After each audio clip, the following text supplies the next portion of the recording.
So in this segment, you're about to see an interview we did with Darryl Anka. He talks about how he became a trance channel, and that actually is a foundation for his movie, First Contact.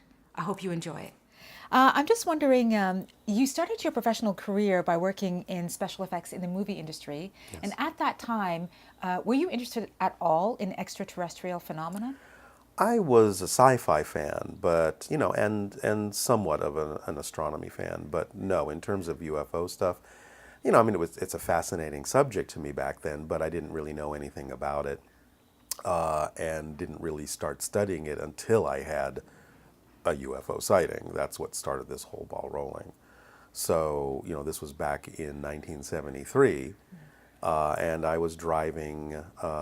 My friends were with me, and we were coming back into the San Fernando Valley where I live. And I noticed there was a couple of lights kind of hovering over this hotel in the distance. And because you're coming down a hill, so you can see the whole valley spread out before you. And there's a hotel at the junction of the freeways down here. It's about a 12-story hotel, and there was these two lights. And I thought, okay, there's a plane over it or a helicopter hovering there for some strange reason. I didn't know why. But as we got closer and closer, I realized that it just wasn't moving at all. It was just stock still. So I brought everyone's attention to it, and we all tried to figure out what was going on. And we thought, well, it's some sort of an illusion, the way we're moving, the way the plane is moving. It doesn't look like it's moving.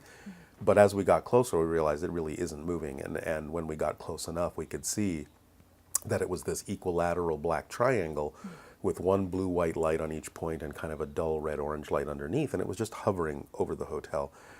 We were all staring at this thing, and when we passed it, it started moving and went from this side of the freeway to that side of the freeway because we were coming around like this, and so it was on my left again. And then when we passed it again, it just shot over the valley and disappeared over the mountains like it was sliding on glass.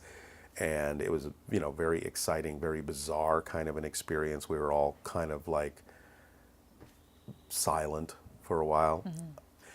So we were very excited having seen something like this. It was, a very surreal experience, and we were all kind of quiet for a while trying to figure out and check with each other, like, what did you see? What did you see?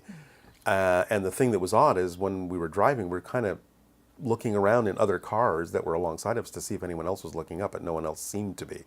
But everyone in the car saw it, which was, at that point, including me, 5 people. The strange thing is that a week later, we had another encounter. And I was with one of the friends that had been with me the first time and no one else. And we're in West Los Angeles, and we are literally stopped at a stoplight at a busy intersection. And we're waiting, and then suddenly this ship, or what appeared to be an identical ship, just passed right over the intersection. I mean, we just stared at each other, our mouths dropped. It was like, again?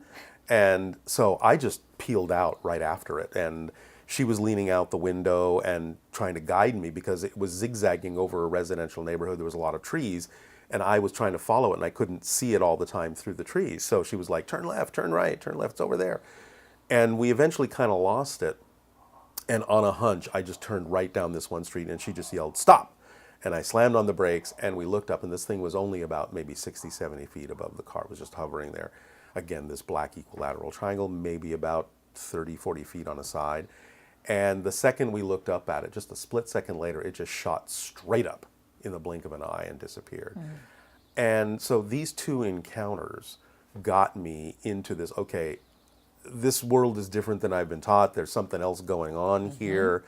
I just saw what I can't explain, and I started doing all my research based on that.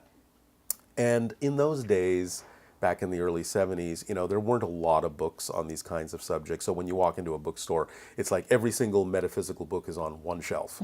Yes. And so I kind of like went down the line. It's like, okay, UFOs, oh, psychic stuff, channeling, what's that, And so I just started kind of like reading it all. And I became somewhat familiar with channeling through the Jane Roberts Seth books, Yes. which many people know about. And 10 years after the sighting, I was actually introduced to a channel who was conducting public seminars at the time. I went to listen. I'd never heard a channel live. And after a few months, I thought, okay, this is interesting information. It's, wherever it's coming from, it's obviously the kind of information that can help people change their lives in positive ways. And and so on and so forth. But eventually, the entity coming through that particular channel offered to actually teach a channeling class. I went into the class not because I thought I wanted to be a channel. I was just trying to further my study because I didn't understand that channeling could be taught to someone. I thought, well, it's just something that sort of happens to you, and how can you teach it to someone? So I went into the class to research it. Halfway through the course, which was about 12 weeks long, it was a series of different kinds of guided meditations. And it wasn't like you were expected to channel another entity. It was about getting in touch with other levels of your own consciousness, if you wanted to use that state of being for creative work or whatever you wanted to do with it. Because as I learned, channeling is really a natural state. We all have the ability to channel. Anytime we're doing what we love to do, you're in a channeling state. And so, I thought, okay, I understand what this is generally about, whether there's another entity involved or not. But halfway through the course, when I was in one of the guided meditations being given by the entity through the teacher, it was like suddenly somebody just shoved a bunch of information in my head in a split second. And memory came back of having made an agreement to do this with Bashar in this life. I understood the UFO had been shown to me on purpose by him to get me to start learning what I needed to learn. So it was all kind of like planned out. The word Bashar was in my head. I saw an image of this being in my head.